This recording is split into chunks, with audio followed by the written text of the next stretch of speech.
ಅಮ್ಮ ಹಚ್ಚಿದ ಒಲೆಗೂ ವಾಸ್ತು ಬೇಕಾ? ವಾಸ್ತು ನೆಸೆಸಿಟಿ ಇದೆಯಾ? ಅಮ್ಮ ಹಚ್ಚಿದ ಒಲೆಗೂ ವಾಸ್ತು ಬೇಕೆ.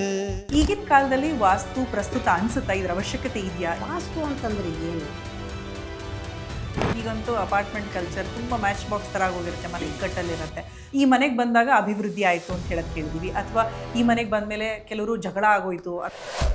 ತುಂಬ ಜನ ಹೊಸ ಮನೆಗೆ ಹೋದ್ಮೇಲೆ ಜಯ ಗೌರಿ ಜಗದೀಶ್ವರಿ, ಜಯ ಗೌರಿ ಜಗದೀಶ್ವರಿ, ಕಾವುದೆಮ್ಮ ಮಹಾಸಾಗರಿ, ಜಯ ಗೌರಿ ಜಗದೀಶ್ವರಿ.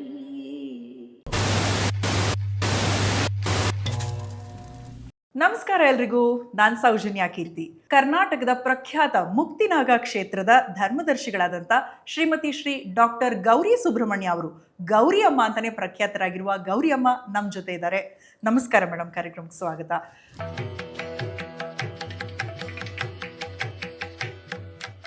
ಗೌರಿಯಮ್ಮ, ನಿಮಗೆ ಸಂಗೀತ ಅಭ್ಯಾಸ ಮಾಡಿದ್ರಿ, ಪ್ಲಸ್ ಸಂಗೀತದ ಬಗ್ಗೆ ತುಂಬ ಆಸಕ್ತಿ ಅಭಿರುಚಿ ಇದೆ ಅಂತ ಗೊತ್ತಾಯಿತು. ಹಾಗೆ ಮ್ಯಾಂಡಲಿನ್ ಕೂಡ ನುಡಿಸ್ತಾ ಇದ್ರಿ ಅಂತ ಗೊತ್ತು, ಅದ್ರ ಬಗ್ಗೆ ಹೇಳ್ತೀರಾ? ಖಂಡಿತ. ನಾನು ಮ್ಯಾಂಡಲಿನ್ ತುಂಬ ನನ್ನ ಭಾಳ ಅತಿ ಪ್ರಿಯವಾದ ವಾದ್ಯ. ಅದನ್ನು ನಾನು ಕರಗತ ಮಾಡಿಕೊಂಡಿದ್ದೆ, ಅದನ್ನು ಕಚೇರಿಗಳು ಕೊಟ್ಟಿದ್ದೀನಿ ಬೇಕಾದಷ್ಟು. ಸಂಗೀತ ಶಾಲೆಯನ್ನು ನಡೆಸ್ತಾ ಇದ್ದೆ ನಾನು ಬೆಂಗಳೂರಿನಲ್ಲಿ. ಸುಮಾರು ಸಂಗೀತ ಶಾಲೆಯಲ್ಲಿ ಗಿಟಾರು, ಕೀಬೋರ್ಡು, ಮ್ಯಾಂಡಲಿನ್ನು, ಅಂದರೆ ಎಲ್ಲ ಇನ್ಸ್ಟ್ರೂಮೆಂಟ್ಗೂ ಬೇರೆ ಬೇರೆ ಟೀಚರ್ ಬಂದು ಪಾಠ ಮಾಡ್ತಾಯಿದ್ರು. ಕ್ಲಾಸಿಕಲ್ ಮ್ಯೂಸಿಕ್ಕು, ಲೈಟ್ ಮ್ಯೂಸಿಕ್ಕು ಮತ್ತು ಕ್ಲಾಸಿಕಲ್ ಮ್ಯೂಸಿಕ್ಕು ನಾನೇ ಹೇಳ್ಕೊಡ್ತಾಯಿದ್ದೆ. ಸಂಗೀತ ಶಾಲೆಯನ್ನು ನಡೆಸಿದ್ದೀನಿ ಸುಮಾರಷ್ಟು ದಿವಸ. ಅದು ಸಂಭವದಷ್ಟೊಂದು ಇವಾಗಿನಷ್ಟು ಇದಿರಲಿಲ್ಲ ಮೊದಲಿಗೆಲ್ಲ. ಜನಗಳಲ್ಲಿ ಅಷ್ಟೊಂದು ಅಭಿರುಚಿ, ಅಂದರೆ ಅಭಿರುಚಿ ಇದ್ದಿರ್ಬೋದು, ಎಲ್ಲ ಕಡೆನೂ ಜನ ಅಷ್ಟೊಂದು ಬರ್ತಾ ಇರಲಿಲ್ಲ ಅವಾಗ. ಈಸಿ ಆಕ್ಸೆಸ್ ಇನ್ಸ್ಟ್ರೂಮೆಂಟ್ಗಳಿಗೆ ಯಾವುದಕ್ಕೂ ಬರ್ತಾ ಇರಲಿಲ್ಲ. ಹಾಗಾಗಿ ಕ್ರಮೇಣ ಅದನ್ನೆಲ್ಲ ನಿಲ್ಲಿಸ್ಬಿಟ್ಟಿದ್ದೀನಿ ಅಷ್ಟೇ. ಈಗ ಒಂದು ಸಣ್ಣದಾಗಿ ಹಾಡಿಂದೇ ಒಂದು ಆಟ ಆಡೋಣವಾ? ಹೇಗೆ ಅಂದರೆ, ಈಗ ಸಿನಿಮಾ ಅಂತೂ ನೀವು ನೋಡಿದ್ದೀರಾ, ಹೇಳ್ತಾ ಇದ್ರಿ ಆಸಕ್ತಿ ಇತ್ತು ಅಂತ. ಸೊ ಒಂದು ಪದ ಹೇಳ್ತೀನಿ, ಆ ಪದದಿಂದ ಬರೋ ಯಾವುದಾದ್ರೂ ಹಾಡು, ಕನ್ನಡದ ಹಾಡನ್ನು ಹೇಳ್ಬೋದಾ? ಒಂದು ಟ್ರೈ ಮಾಡೋಣ, ಪ್ರಯತ್ನ ಮಾಡೋಣ. ಓಕೆ. ಸೊ ಮೊದಲನೇ ಪದ ಹಸಿರು. ಹಸಿರು ಗಾಜಿನ ಬಳೆಗಳೇ, ಶ್ರೀಕುಲದ ಶುಭ ತಿಳಿಗಳೇ, ಈ ಕೈಗಳಿಗೆ ಶೃಂಗಾರವೇ. ಓ ವಾವ್, ಸೂಪರಾಗಿ. ನಾನು ಕೇಳಿರಲಿಲ್ಲ ನೀವು ಹಾಡೋದನ್ನ, ತುಂಬ ಖುಷಿ ಆಯಿತು. ಜೀವ. ಜೀವವೀಣೆ ನೀಡಿ ಮಿಡಿತದ ಸಂಗೀತ, ಓ ಭಾವಗೀತೆ ಬಾಳಿನೊಲುಮೆಯ ಸಂಕೇತ. ಕರ್ಪೂರ. ಕರ್ಪೂರದ ಬೊಂಬೆ ನಾನು, ಮಿಂಚಂತೆ ಬಳಿ ಬಂದೆ ನೀನು, ಕರ್ಪೂರದ ಬೊಂಬೆ ನಾನು, ಚೆಲುವೆಲ್ಲ ನಂದೆಂದಿತು, ಹೆಣ್ಣು ಹೂವ ಮುಡಿದು ಚೆಲುವೆ ತಾನೆಂದಿತು. ನೀರು. ನೀರ ಬಿಟ್ಟು ನೆಲದ ಮೇಲೆ ದೋಣಿ ಸಾಗದು, ನೆಲವ ಬಿಟ್ಟು ನೀರ ಮೇಲೆ ಬಂಡಿ ಹೋಗದು, ನಿನ್ನ ಬಿಟ್ಟು ನನ್ನ, ನನ್ನ ಬಿಟ್ಟು ನಿನ್ನ ಜೀವನ ಸಾಗದು. ನಿಂಬೆ ಹಣ್ಣು. ಆ ಹಣ್ಣು ಹಾಡುಗಳೆಲ್ಲ ಹೇಳಕ್ಕೆ ಇಷ್ಟ ಆಗಲ್ಲ ನನಗೆ. ನಿಂಬೆ ಹಣ್ಣಿನಂತ ಹುಡುಗಿ ಬಂದ್ಲು ನೋಡು, ಏ ಬಾಲು, ಏ ಬಾಲು. ಸೂಪರ್. ನಿಮ್ಮ ಹೆಸರೇ ಗೌರಿ. ಜಯ ಗೌರಿ ಜಗದೀಶ್ವರಿ, ಜಯ ಗೌರಿ ಜಗದೀಶ್ವರಿ, ಕಾವುದೆಮ್ಮ ಮಹಾಸಾಗರಿ, ಜಯ ಗೌರಿ ಜಗದೀಶ್ವರಿ. ಓಹೋ, ನಿಮ್ಮ ಹಾಡು ಕೇಳಿ ಆನಂದ ಆಯಿತು. ಆನಂದ ಅನ್ನೋ ಪದ ಕೊಡೋಣ ಅಂತ ಅನಿಸ್ತಾ ಇದೆ. ಆನಂದ. ಆನಂದ ಪರಮಾನಂದ, ಪರಮಾನಂದ. ಓ ಸೂಪರ್. ಥ್ಯಾಂಕ್ ಯು ಅಮ್ಮ, ಥ್ಯಾಂಕ್ ಯು. ತುಂಬ ಚೆನ್ನಾಗಿ ಹಾಡಿದ್ರಿ. ನೀವು ಹಾಡಿದ್ದನ್ನು ಕೇಳಿರಲಿಲ್ಲ, ಸೊ ಕೇಳಿ ನಾನಂತೂ ಎಂಜಾಯ್ ಮಾಡಿದೆ, ನೀವು ಖುಷಿ ಪಟ್ಟಿರ್ತೀರ ಅಂತ ಅಂದ್ಕೊಳ್ತೀನಿ.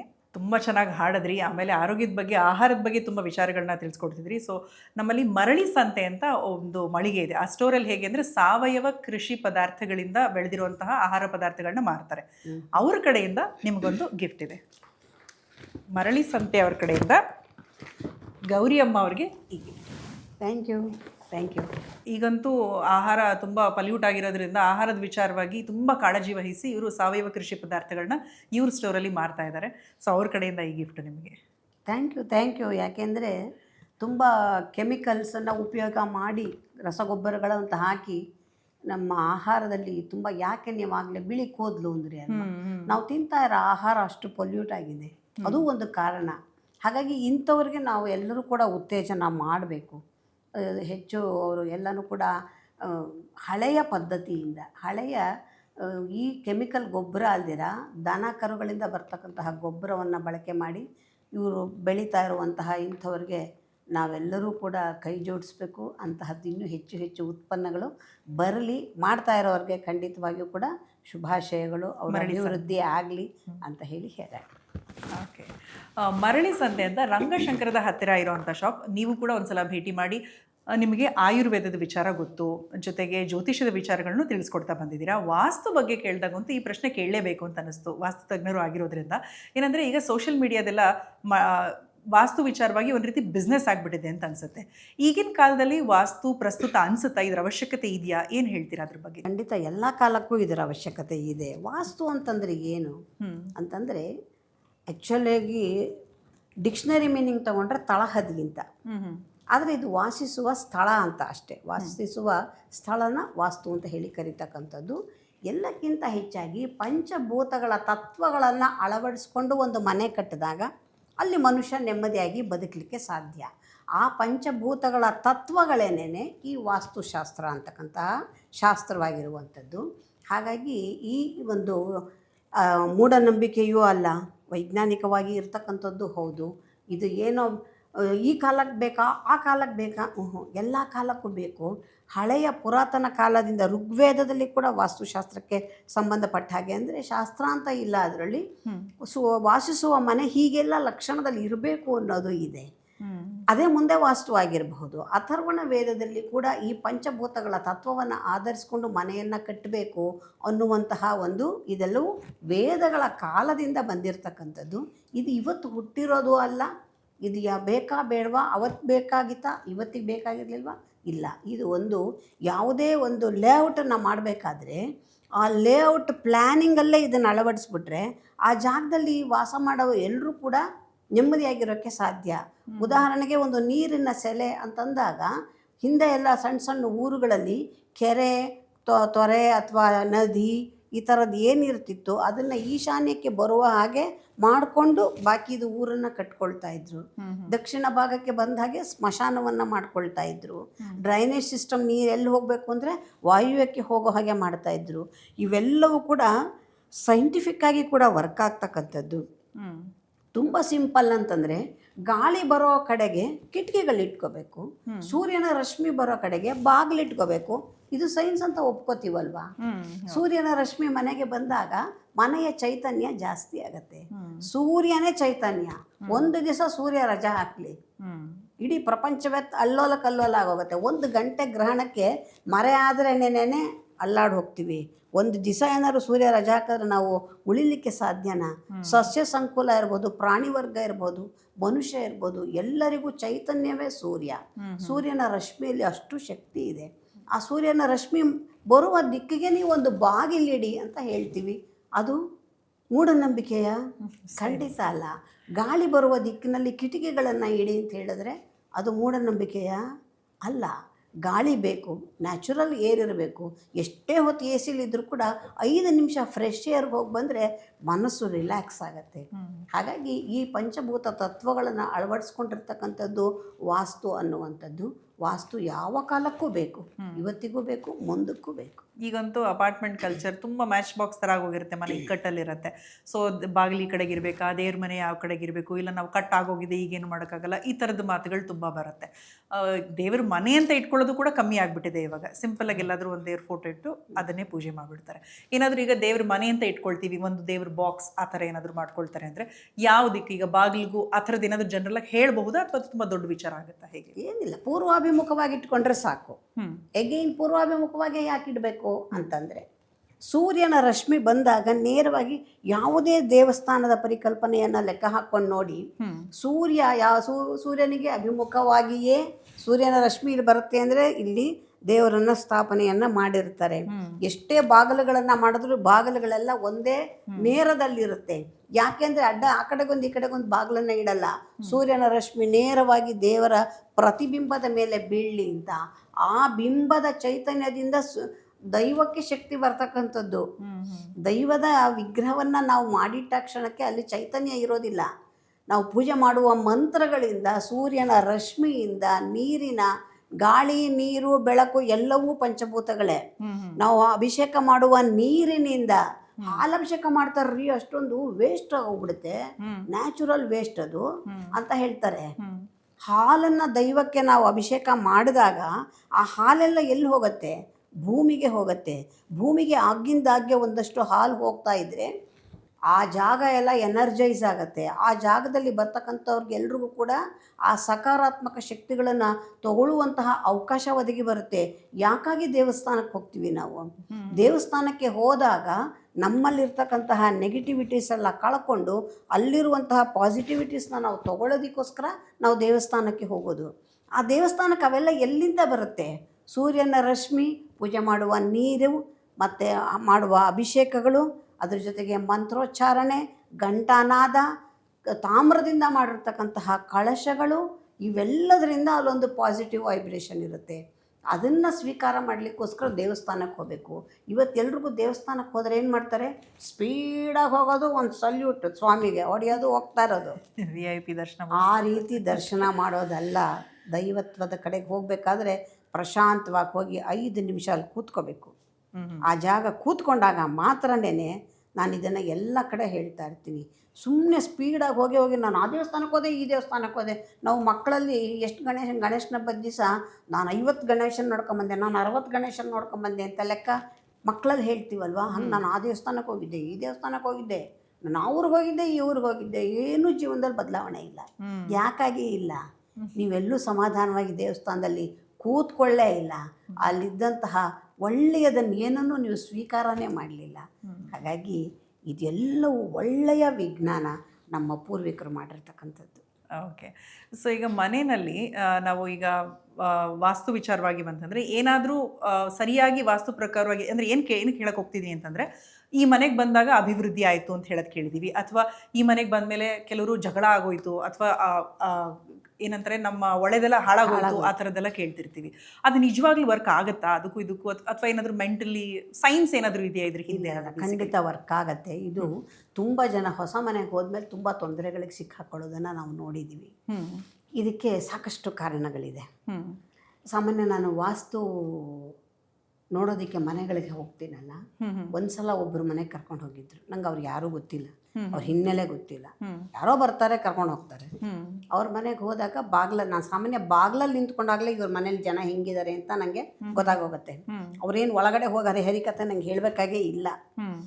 ಅಲ್ಲಿ ಹೋದಾಗಲೇ ಬಾಗ್ಲಲ್ಲಿ ನಂಗೆ ಒಳಗೆ ಹೋಗೋಕ್ಕೆ ಮನಸ್ಸಾಗಲಿಲ್ಲ. ಅದು ನೋಡುವಾಗಲೇ ಗೊತ್ತು ಇಲ್ಲಿ ಏನೇನಿದೆ ಅಂತ. ಅವರು ನಮ್ಮ ಹೀಗೆ ಮನೆ ಭಾಗ ಆಯಿತು, ನಮ್ಮ ತಂದೆ ಹೋಗ್ಬಿಟ್ರು, ಎಲ್ಲ ಕಥೆ ಎಲ್ಲ ಹೇಳಿದ್ರು. ಈ ಕಡೆ ಭಾಗದಲ್ಲಿ ಇರುವಂತಹ ಮನೆಯವರ ಮನೆಯಲ್ಲಿ ಒಂದು ದುರ್ಮರಣ ಆಗಿರುತ್ತೆ, ಅಥವಾ ಆಯಸ್ಸಿಗಿನ್ನ ಮುಂಚೆ ಹೋಗಿದ್ದಾರೆ ಅಂತ ಹೇಳಿದೆ. ಬಾಗಿಲಲ್ಲೇ ನಿಂತ್ಕೊಂಡು ಇನ್ನೂ ಒಳಗೆ ಹೋಗೇ ಇಲ್ಲ. 2 ಭಾಗ ಮಾಡ್ಕೊಂಡಿದ್ದಾರೆ ಅಷ್ಟೇ ಮನೇನ. ಹಾಂ, 1 ತಿಂಗಳಾಯಿತು ನಮ್ಮ ಅಣ್ಣ ಹೋಗ್ಬಿಟ್ಟ. ಅಮ್ಮ ಹೆಂಗೆ ಗೊತ್ತಾಯ್ತು ನಿಮಗೆ? ಯಾರು ಹೇಳಿದ್ರು ಅಂದರೆ, ನನಗೆ ಯಾರಪ್ಪ ಹೇಳ್ತಾರೆ, ನೀವು ಯಾರು ಅಂತಲೇ ಗೊತ್ತಿಲ್ಲ ನನಗೆ, ನೀವೇ ಕರ್ಕೊಂಬಂದವರು ಅಂದೆ. ಖಂಡಿತ ಹೌದು, ಇದನ್ನ ಹೆಂಗಮ್ಮ ಕರೆಕ್ಷನ್ ಮಾಡೋದು? ನೋಡಿ, ಇವಾಗ ಕರೆಕ್ಷನ್ ಅಂದರೆ ಮನೆ ಹೊಡಿಬೇಕು, ಅದು ಇದು ತುಂಬ ಏನೇನೋ ಯೋಚನೆ ಮಾಡ್ತಾರೆ. ತುಂಬ ಮನೆಗಳು ಒಡೆದು ತುಂಬ ಖರ್ಚುಗಳು ಮಾಡಿ ಏನೋ ಪಾಪ ತುಂಬ ಪಜಿತಿಗೆ ಸಿಕ್ಕಾಕೋತಾ ಇದ್ದಾರೆ. ಹ್ಮ್ ಅಲ್ಲಿ ಏನು ತಪ್ಪಿದೆ ಅನ್ನೋದು ತುಂಬ ಮುಖ್ಯ. ಮತ್ತು ವಾಸ್ತು ಅಂದರೆ ತುಂಬ ಜನರ ಪರಿಕಲ್ಪನೆ ಏನು ಅಂದರೆ ಒಂದು ಪ್ಲೇಸ್ಮೆಂಟ್ ಅಂತ ಆಗ್ಬಿಟ್ಟಿದೆ ಇತ್ತೀಚೆಗೆ. ಹ್ಮ್ ಅಂದರೆ ಆಗ್ನೇಯ ಅಂದರೆ ಅಡುಗೆ ಮನೆ ಇರಬೇಕು, ಹ್ಮ್ ದೇವ ಮೂಲೆ ಅಂದರೆ ದೇವ್ರ ಮನೆ ಇರಬೇಕು, ವಾಯುವ್ಯ ಅಂದರೆ ಟಾಯ್ಲೆಟ್ ಇರಬೇಕು, ನೈಋತ್ಯ ಅಂದರೆ ಬೆಡ್ರೂಮ್ ಇರಬೇಕು. ಇವು 4 ಇದ್ದರೆ ವಾಸ್ತು ಕ್ಲೋಸ್. ಹ್ಮ್ ವಾಸ್ತು ಅನ್ನೋದು ವಾಸ್ಟ್ ಸಬ್ಜೆಕ್ಟ್. ಅದು ಹ್ಮ್ ಅದರೊಳಗೆ ಎಷ್ಟು ಅರ್ಥ ಇದೆ, ಎಷ್ಟು ಮಣ್ಣುಗಳಿಗೆ ಆ ಜಾಗದಲ್ಲಿರೋ ಮಣ್ಣನ್ನು ನೋಡಿದಾಗ ಈ ಮನೇಲಿರೋರು ಹೇಗಿದ್ದಾರೆ ಅಂತ ಹೇಳ್ಬೋದು, ಅವ್ರ ಪರಿಸರ ನೋಡಿದ್ರೆ ಇವ್ರ ಮನೇಲಿರೋರು ಹೆಂಗಿದ್ದಾರೆ ಅಂತ ಹೇಳ್ಬೋದು. ಆ ಏರಿಯಾದಲ್ಲಿ ಎಲ್ಲೋ ಒಂದು ಕಡೆ ಒಂದು ಕೆರೆನೋ ತೊರೆನೋ ಕಾಲುವೆನೋ ನದಿನೋ ಹರಿಯುತ್ತೆ, ಅಲ್ಲಿದ್ದು ನೋಡಿದ್ರೆ ವಾಸ್ತು ಹೇಗಿದೆ ಅಂತ ಹೇಳ್ಬೋದು. ಮಹಾಬಲಿಪುರಂಗೆ ಚೆನ್ನೈಯಿಂದ ಹೋಗೋ ದಾರಿನಲ್ಲಿ ಸುಮ್ಮನೆ ನಾವು ಹೋಗುವಾಗ ಒಂದು ಸಲ ನೋಡ್ಕೊಂಡು ಹೋದ್ವಿ. ನೋಡ್ಕೊಂಡು ಹೋದಾಗ ಸುಮ್ಮನೆ ಹೇಳ್ಕೊಂಡು ಹೋದ್ವಿ, ಈ ಭಾಗದಲ್ಲಿರೋ ಜನ ಎಲ್ಲ ಅದ್ಭುತವಾಗಿ ಶ್ರೀಮಂತರಾಗಿರ್ತಾರೆ ಅಂತ. ವಿಚಾರ ಮಾಡಿದ್ರೆ ಅದು ಸತ್ಯ. ಹ್ಮ್ ಇವೆಲ್ಲವೂ ಕೂಡ ವಾಸ್ತುವನ್ನು ತಿಳಿಸ್ತಕ್ಕಂತಹ ಬೇಕಾದಷ್ಟು ವಿಧಗಳು. ಭೂಮಿಯ ಗುಣವನ್ನು ಅರ್ಥಕೊಳ್ತಕ್ಕಂಥವನು ವಾಸ್ತುಶಾಸ್ತ್ರಜ್ಞ, ಪ್ಲೇಸ್ಮೆಂಟ್ ಹೇಳ್ತಕ್ಕಂಥವ್ರಲ್ಲ.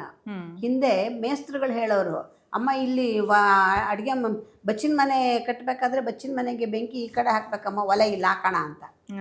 ಆದ್ರೆ ಅಷ್ಟೇ ಅವ್ರಿಗೆ ಆ ಲಿಮಿಟೆಡ್ ಜ್ಞಾನ ಸೀಮಿತ. ಅವ್ರಿಗೆ ಪ್ಲೇಸ್ಮೆಂಟ್ ಗೊತ್ತು.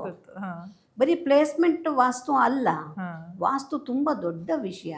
ಆ ಮಣ್ಣು ಯಾವ ಬಣ್ಣ ಇದೆ, ಯಾವ್ಯಾವ ಬಣ್ಣದ ಮಣ್ಣು ಏನು ಮಿಶ್ರಣವಾಗಿದೆ, ಎಲ್ಲಿ ಎತ್ತರ ಇದೆ, ಎಲ್ಲಿ ತಗ್ಗಿದೆ, ಇವೆಲ್ಲವನ್ನು ನೋಡಿದ್ರೆ ಇವ್ರ ಮನೆಯವ್ರು ಹೆಂಗಿದ್ದಾರೆ ಅಂತ 5 ನಿಮಿಷದಲ್ಲಿ ಬಾಗ್ಲಲ್ಲಿ ಹೇಳ್ಬಿಡ್ಬೋದು.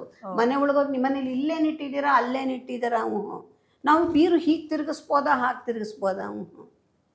ಮತ್ತು ಭೂಮಿ ಬಿಟ್ಬಿಟ್ಟು ಮೇಲ್ಗಡೆ ಅಪಾರ್ಟ್ಮೆಂಟ್ನಲ್ಲಿ 25ನೇ ಫ್ಲೋರಲ್ಲಿ ಇರೋನು ಅವ್ನು ಎಲ್ಲಿ ಬಾತ್ರೂಮ್ ಇಟ್ಕೊಂಡ್ರು ಏನೂ ಸಮಸ್ಯೆ ಇಲ್ಲ, ಎಲ್ಲಿ ರೂಮ್ ಇಟ್ಕೊಂಡ್ರು ಏನೂ ಸಮಸ್ಯೆ ಇಲ್ಲ, ತಲೆನೇ ಕೆಡಿಸ್ಕೋಬೇಕಾಗಿಲ್ಲ. ಯಾಕೆ ಅಂದರೆ ಆ ಜಾಗದಲ್ಲಿ ಅವನಿಗೆ ಗಾಳಿ ಬೆಳಕು ಸಮೃದ್ಧಿಯಾಗಿ ಮನೆ ಒಳಗೆ ಬರುತ್ತೆ. ಅವ್ನಿಗೆ ಯಾವ ವಾಸ್ತುನೂ ವರ್ಕೇ ಆಗಲ್ಲ. ನೀವು ಕೇಳಿದ ಪ್ರಶ್ನೆ ನಾನು ಇನ್ನೂ ಉತ್ತರನೇ ಹೇಳಿಲ್ಲ, ಸಾರಿ. ಮನೆ ಬದಲಾಯಿಸಿದ ತಕ್ಷಣದಲ್ಲೇ ಮನೆಯಲ್ಲಿ ವ್ಯತ್ಯಾಸಗಳಾಗತ್ತೆ ಅಂತ. ಯಾಕೆ ಆಗತ್ತೆ ಅಂದರೆ, ಯಾವುದೇ ಒಂದು ಜಾಗ ಹೊಸದಾಗಿ ಖಾಲಿ ಇದ್ದ ಜಾಗದಲ್ಲಿ ಬೇಕಾದಷ್ಟು ಪ್ರಾಣಿಗಳ ಸಂಚಾರ ಆಗಿರುತ್ತೆ, ಆತ್ಮಗಳ ಸಂಚಾರ ಆಗಿರುತ್ತೆ, ದುಷ್ಟಶಕ್ತಿಗಳು ಓಡಾಡಿರುತ್ತೆ. ಇಂತಹ ಜಾಗದಲ್ಲಿ ದಿಢೀರಂತ ಒಂದು ದಿವಸ ಒಂದು ಮನೆ ಎತ್ಕೊಂಡ್ಬಿಡ್ತೀವಿ. ಆವಾಗ ಮೊದಲು ಮಾಡಬೇಕಾಗಿರ್ತಕ್ಕಂಥ ಕೆಲವು ಕಾರ್ಯ ಇರುತ್ತೆ.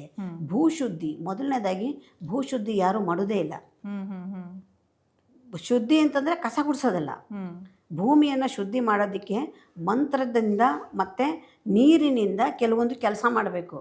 ಅದನ್ನು ಮಾಡಿದಾಗ ಭೂಮಿ ಶುದ್ಧಿ ಆಗುತ್ತೆ, ಭೂಮಿಯಲ್ಲಿರ್ತಕ್ಕಂಥ ದೋಷಗಳು ನಿವಾರಣೆ ಆಗುತ್ತೆ. ಆಮೇಲೆ ಬಿಲ್ಡಿಂಗ್ ಎತ್ತಿದ ಮೇಲೆ ತುಂಬ ದಿವಸ ಖಾಲಿ ಬಿದ್ದಿರುತ್ತೆ ಬಿಲ್ಡಿಂಗು, ಅಂದರೆ ಕಂಪ್ಲೀಟ್ ಆಗೋವರೆಗೂ. ಆವಾಗ ಬೇಕಾದಷ್ಟು ದುಷ್ಟಶಕ್ತಿಗಳು ಎಲ್ಲಿ ಖಾಲಿ ಜಾಗ ಇರುತ್ತೆ ಅಲ್ಲಿ ಬಂದು ಸೇರ್ಕೊಳ್ಳುತ್ತೆ. ಹಿಂದೆ ಎಲ್ಲ ತುಂಬ ವರ್ಷ ಮನೇಲಿ ವಾಸ ಆಗಿರಲಿಲ್ಲ ಅಂದರೆ ಬೂತ್ ಬಂಗ್ಲೋ ಅಂತಿದ್ರು. ಅಂಥ ಜಾಗದಲ್ಲಿ ಇಂಥವೆಲ್ಲ ಬಂದು ಸೇರ್ಕೊಳ್ಳುತ್ತವೆ. ಅದನ್ನೆಲ್ಲ ಫಸ್ಟ್ ಭೂತೋಚ್ಚಾಟನೆ ಮಾಡುವಂತಹ ಕಾರ್ಯ ಮೊದಲಾಗಬೇಕು. ಅದಾದ ಮೇಲೆ ನಾವು ಮನೆಯನ್ನು ಗೃಹ ಪ್ರವೇಶವನ್ನು ಮಾಡಿ ಒಳಗೆ ಹೋಗ್ತಕ್ಕಂಥದ್ದು. ಇಷ್ಟೊಂದೆಲ್ಲ ಯಾರು ಮಾಡ್ತಾ ಇದ್ದಾರೆ ಇವತ್ತು? ಹೌದು, ಏನಿಲ್ಲ, ಸುಮ್ಮನೆ ಒಂದು ಗೃಹ ಪ್ರವೇಶ ಮಾಡಿ ಊರಿನವ್ರನ್ನೆಲ್ಲ ಕರೆದ್ಬಿಟ್ಟು ಒಂದು ಸತ್ಯನಾರಾಯಣ ಪೂಜೆ ಮಾಡಿಬಿಟ್ಟು ಮನೆ ಒಳಗೆ ಹೊಟ್ಟೋಗೋದು. ಅದು ಇವೆಲ್ಲವೂ ನಾವು ಹಳೆಯ ಆಚಾರವನ್ನು ಬಿಡ್ತಾ ಇದ್ದೀವಿ. ಆಚಾರ ವಿಚಾರಗಳು ಭಾರತ ದೇಶದಲ್ಲಿ ಇರುವಷ್ಟು ಗಟ್ಟಿಯಾಗಿ ಪ್ರಪಂಚದಲ್ಲೇ ಇಲ್ಲ. ನಮ್ಮ ದೇಶದಲ್ಲಿ ಇರ್ತಕ್ಕಂತಹ ಸಂಸ್ಕೃತಿ ಬಹಳ ಬಲವಾಗಿರ್ತಕ್ಕಂಥದ್ದು. ಅದನ್ನು ಸರಿಯಾಗಿ ಅಳವಡಿಸ್ಕೊಂಡಿದ್ದೇ ಆದರೆ ಇವತ್ತು ಕೂಡ ಮನುಷ್ಯ ನೆಮ್ಮದಿಯಾಗಿ ಸಂತೋಷವಾಗಿ ಸುಖವಾಗಿ 120 ವರ್ಷ ಬದುಕೋದಕ್ಕೆ ಅವಕಾಶ ಇದೆ. ಒಂದಷ್ಟು ವರ್ಷದ ಹಿಂದೆ ಕನ್ನಡದಲ್ಲಿ ಒಂದು ಸಿನಿಮಾ ಬಂದಿತ್ತು ವಾಸ್ತು ಪ್ರಕಾರ ಅಂತ, ಯೋಗರಾಜ್ ಭಟ್ರ ಸಿನಿಮಾ. ಅದರಲ್ಲಿ ತುಂಬ ವಾಸ್ತು ವಿಚಾರಗಳು, ಹೆಂಗೆ ವಾಸ್ತುನ ಬಿಸ್ನೆಸ್ ಮಾಡ್ಕೊಂಡ್ಬಿಟ್ಟಿದ್ದಾರೆ ಅಂತ ಹೇಳಿದ್ರು. ಅದ್ರಲ್ಲಿ ಒಂದು ಹಾಡಂತೂ ಸಿಕ್ಕಾಪಟ್ಟೆ ಇಷ್ಟ ಆಗೋದು. ಆ ಹಾಡಲ್ಲಿ ಹೇಗೆ ಅಂದರೆ, ಅಮ್ಮ ಹಚ್ಚಿದ ಒಲೆಗೂ ವಾಸ್ತು ಬೇಕಾ, ವಾಸ್ತು ನೆಸೆಸಿಟಿ ಇದೆಯಾ ಅಂತ. ಈಗ ನೀವು ತುಂಬ ಕ್ಲಿಯರಾಗಿ ಹೇಳಿದ್ರಿ, ಎಲ್ಲಿ ನೋಡಬೇಕು ಎಲ್ಲಿ ನೋಡಬಾರ್ದು ಅಂತ. ಗಾಳಿ ಬೆಳಕು ಎಲ್ಲ ಚೆನ್ನಾಗಿದೆ ಅಂತ ಅನ್ನುವಾಗ ನೀವು ಅಷ್ಟೊಂದು ಹುಡುಕೋ ಅವಶ್ಯಕತೆ ಇಲ್ಲ ಅಂತ. ಸೊ ಯಾಕೆ ಆ ವಿಚಾರಕ್ಕೆ ಬರ್ತಿದ್ದೀನಿ ಅಂದರೆ, ಈಗ ಬೆಂಗಳೂರಲ್ಲಿ ತುಂಬ ಜನ ಬ್ಯಾಚುಲರ್ಸು ಸಣ್ಣ ರೂಮ್ ಮಾಡ್ಕೊಂಡಿದ್ದಾರೆ. ಅವರೂ ಕೂಡ ವಾಸ್ತು ನೋಡಬೇಕಾ, ಅಥವಾ ಇದು ಮದುವೆ ಆದವ್ರು ಮಾತ್ರ ನೋಡಬೇಕಾ, ಸ್ವಂತ ಮನೆಗ ಬಾಡಿಗೆ ಮನೆಗ, ಈ ಥರದ್ದೆಲ್ಲ ಕನ್ಫ್ಯೂಷನ್ಸ್ ಇದೆ. ಅದ್ರ ಬಗ್ಗೆ ಸ್ವಲ್ಪ ಡೀಟೇಲ್ ಆಗಿ ಹೇಳ್ಬೋದಾ? ಒಂದು ಹೇಳ, ನಾನು ನಿಮ್ಮ ಮನೆಗೆ ಬರ್ತೀನಿ, ಸಡನ್ನಾಗಿ ಮಳೆ ಬಂದ್ಬಿಡುತ್ತೆ ಜೋರಾಗಿ. ನೀವು ಒಂದು ಛತ್ರಿ ಕೊಡ್ತೀರಾ ನನಗೆ, ಛತ್ರಿ ತೊಗೊಂಡು ಹೋಗಿ ಅಂತ. ಆ ಛತ್ರಿ ಹಿಡ್ಕೊಳ್ತೀನಿ, ಅದರೊಳಗೆ ಹಲವಾರು ತೂತುಗಳಿರುತ್ತೆ. ನಾನು ಆಚೆ ಕಡೆ ಹೋದರೆ ಛತ್ರಿ ನಾನು ಹಿಡ್ಕೊಂಡು ಹೋಗ್ತೀನಿ, ಆ ತೂತಿಂದ ನೀರು ಒಳಗೆ ಬೀಳುತ್ತೆ, ನನ್ನ ಮೈಯೆಲ್ಲ ಒದ್ದೆ ಆಗುತ್ತೆ. ಛತ್ರಿ ಯಾರ್ದು? ನಿಮ್ಮ. ನಮ್ಮ ನನ್ನ ಮೈ ಮೇಲೆ ಯಾಕೆ ನೀರು ಬೀಳ್ತಾ ಇದೆ? ತೂತಾಗಿ. ಸ್ವಂತದವ್ರು ನೀವು, ಬಾಡಿಗೆಗೆ ಇಸ್ಕೊಂಡು ಹೋಗ್ತಾ ಇರೋಳು ನಾನು. ಅಂದರೆ ಬಾಡಿಗೆಗಾರು ಇರಿ, ಸ್ವಂತಕ್ಕಾರು ಇರಿ. ನಾವು ಇರ್ತಕ್ಕಂತಹ ಜಾಗದ ಎಫೆಕ್ಟು ಆ ಜಾಗದಲ್ಲಿ ಇರೋರ್ಗಾಗತ್ತೆ, ಬರೀ ಓನರ್ಗಾಗಲ್ಲ. ಆ ಛತ್ರಿ ಯಾರ್ಯಾರು ಹಿಡ್ಕೊಂಡ್ರು ಎಲ್ರಿಗೂ ಒದ್ದೆ ಆಗತ್ತೆ. ಅದೇ ರೀತಿ ಆ ಮನೆಯಲ್ಲಿ ಯಾರೇ ವಾಸ ಮಾಡಲಿ ಅವ್ರಿಗೆ ಆ ಮನೇಲಿರ್ತಕ್ಕಂಥ ಲಕ್ಷಣಗಳು ತಲುಪತ್ತೆ. ಅದಕ್ಕೆ ಓನರ್ಗೆ ಆಗಬೇಕಂತೇನಿಲ್ಲ. ಆದರೆ ಬ್ಯಾಚುಲರ್ಗೆ ಆಗಬೇಕಾ, ಮದುವೆ ಆದವ್ರಿಗಾಗಬೇಕಾ?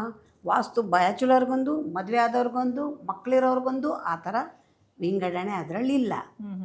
ಎಲ್ಲಿ ಗಾಳಿ ಬೆಳಕಿಗೆ ಅವಕಾಶ ಇರುತ್ತೆ, ನಾವಿರ್ತಕ್ಕಂತಹ ಜಾಗದಲ್ಲಿ ಸುತ್ತಲೂ ಸ್ವಲ್ಪ ಒಂದು ಅರ್ಧ ಅಡಿ ಯಾರು ಜಾಗ ಬಿಡಬೇಕು. ಜಾಗ ಬಿಟ್ಟಾಗ ಏನಾಗುತ್ತೆ ಅಂದರೆ ಪಕ್ಕದ ಜಾಗದಲ್ಲಿರೋರ ನೆಗೆಟಿವಿಟೀಸ್ ಈ ಮನೆಗೆ ಬರಬಾರ್ದು. ಆ ಗ್ಯಾಪ್ ಕೊಡಬೇಕು ನಾವು. ಗ್ಯಾಪ್ ಕೊಡಲ್ಲ. ಇವತ್ತಿನ ದಿವಸ ಅರ್ಧ ಇಂಚ್ ಗೋಡೆ ಬಿಡೋಕ್ಕೆ ತಯಾರಿಲ್ಲ. ನಾವು ಅಂಟಿಸ್ಕೊಂಡು ಒಂದು ಮನೆ ಕಟ್ಕೊಂಡ್ಬಿಟ್ಟಿರ್ತೀವಿ. ಅವಾಗ ಏನಾಗುತ್ತೆ ಅಂದರೆ ಎಲ್ಲಿ ಒಳಗಡೆಗೆ ವೆಂಟಿಲೇಷನ್ನೇ ಇಲ್ಲ, ಗಾಳಿ ಬರೋದಕ್ಕೆ ಒಳ್ಳೆಯ ಗಾಳಿಯೂ ಬರ್ತಾ ಇಲ್ಲ, ನಾವಿಲ್ಲಿ ಉಸಿರಾಡಿದಂತಹ ಕಾರ್ಬನ್ ಕೂಡ ಆಚೆ ಹೋಗ್ತಾ ಇಲ್ಲ. ಎರಡಕ್ಕೂ ಪ್ರಾವಿಷನ್ ಮಾಡಬೇಕು. ಹಿಂದೆ ಎಷ್ಟೇ ಹಳೆ ಮನೆಗಳೆಲ್ಲಾರು ನೋಡಿ, ಮೇಲ್ಗಡೆ ಒಂದು ಗವಾಕ್ಷಿ ಅಂತ ಇಟ್ಟಿರೋರು, ಎಷ್ಟು ಬುದ್ಧಿವಂತರು ಅವರು. ಆ ಗವಾಕ್ಷಿ ಅಂದರೆ ಯಾವಾಗಲೂ ಕೂಡ ವಾಪಸ್ ಹೊರಗಡೆ ಹಾಕಿದಂಥ ಗಾಳಿಯಲ್ಲಿ ಸ್ವಲ್ಪ ಬಿಸಿ ಅಂಶ ಇರೋದ್ರಿಂದ ಮೇಲಕ್ಕೆ ಹೋಗುತ್ತದು. ಆ ಮೇಲಕ್ಕೆ ಹೋದಾಗ ಅದು ಮೇಲ್ಗಡೆ ಇರ್ತಕ್ಕಂಥ ಕಿಟಕಿಯಿಂದ ಆಚೆ ಹೋಗುತ್ತೆ. ಹೊಸ ಗಾಳಿ ಒಳಗೆ ಬರ್ತಾ ಇರಬೇಕು, ಉಸಿರಾಡದಂಥ ಗಾಳಿ ಎಲ್ಲ ಆಚೆ ಹೋಗ್ತಾ ಇರಬೇಕು. ಎರಡಕ್ಕೂ ಪ್ರಾವಿಷನ್ ಮಾಡಿ ಅದೇ ವಾಸ್ತು. ಅದನ್ನು ಬಿಟ್ಟು ಅಲ್ಲಿಟ್ಕೋಬೇಕಾ ಇಲ್ಲಿಟ್ಕೋಬೇಕಾ, ಆ ದಿಕ್ಕಲ್ಲಿದ್ದರೆ ಒಳ್ಳೆಯದ, ಈ ಪೂರ್ವದಲ್ಲಿರೋರು ಮಾತ್ರನೇ ಚೆನ್ನಾಗಿರ್ತಾರೆ.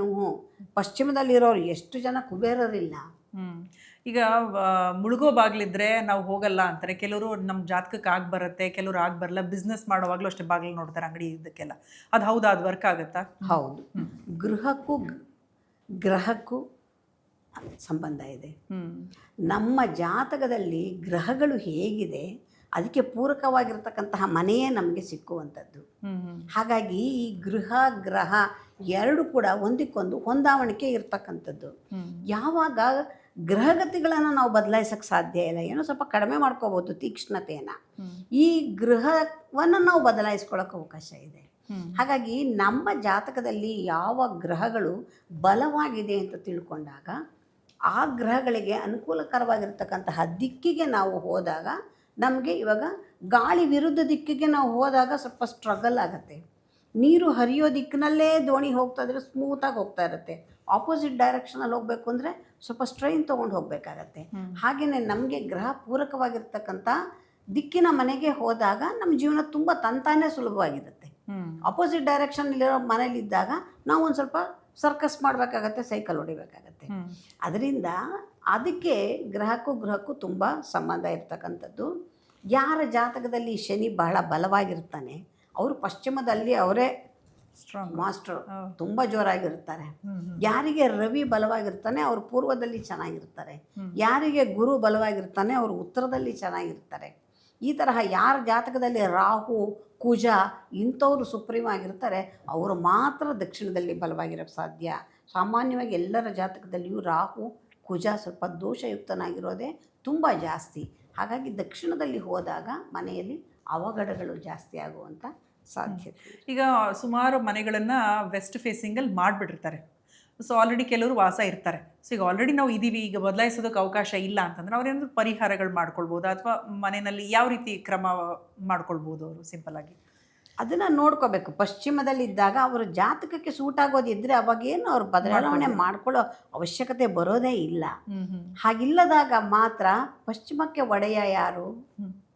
ಪಶ್ಚಿಮಕ್ಕೆ ಒಡೆಯ ನಾನಾಗಲೇ ಹೇಳಿದಾಗೆ ಶನಿ ಗ್ರಹಕ್ಕೆ ಸಂಬಂಧಪಟ್ಟಂತಹ ಪರಿಹಾರಗಳನ್ನು ಮಾಡ್ಕೊಳ್ತಕ್ಕಂಥದ್ದು, ಅಥವಾ ಶನಿ ಗ್ರಹಕ್ಕೆ ಅಧಿದೇವತೆ ಪ್ರತ್ಯಧಿದೇವತೆಗಳನ್ನು ನಾವು ಆರಾಧನೆಗಳನ್ನು ಮಾಡ್ತಕ್ಕಂಥದ್ದು. ಹೀಗೆ ಮಾಡಿ ಬ್ಯಾಲೆನ್ಸ್ ಮಾಡ್ಕೊಳ್ಳೋಕ್ಕೆ ಅವಕಾಶ ಇದೆ.